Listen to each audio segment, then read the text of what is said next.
Hey guys, what's going on? Today I want to talk to you about what a blanket additional insured endorsement is and why you need one.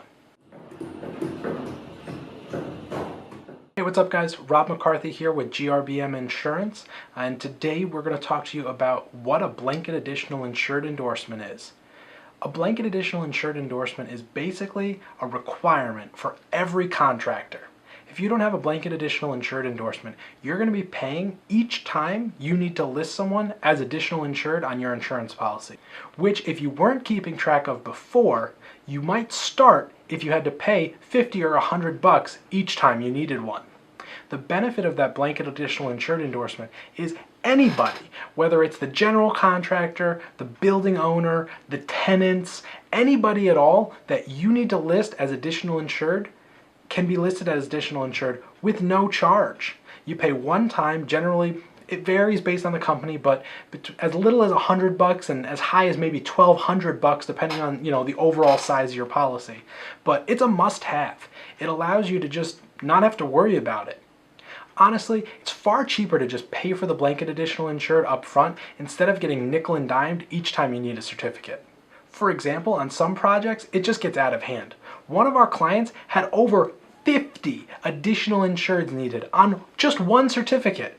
If he didn't have blanket additional insured, I can't do that math, but 50 times, let's just call it 50 bucks each, that's 2,500 bucks just for one certificate. That doesn't make sense.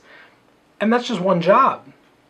At the end of the day, buying a blanket additional insured is one of the best bang for your buck endorsements you can get on your policy. Now here's the deal. Not all additional insured endorsements are created equal. There's really two main ones that are used very commonly throughout the insurance industry. There's the CG 2010 and the CG 2037. Now I know that kind of sounds like jumble and blah blah blah, but I'm going to explain it to you. The 2010 allows you to have additional insured for any of your ongoing work, which means while your guys are actually there swinging hammers, etc. The 2037 gives additional insured status after you leave. Just pay for the blanket additional insured endorsement. You'll thank me later. There's three things you need to keep in mind when it comes to additional insured endorsements. Number one, just because you're named as additional insured on somebody else's policy does not mean you don't need insurance. Number two, be sure to review the contract. As a requirement to be additional insured, it typically has to be in a written contract. So you need to make sure everything that you need is in that contract.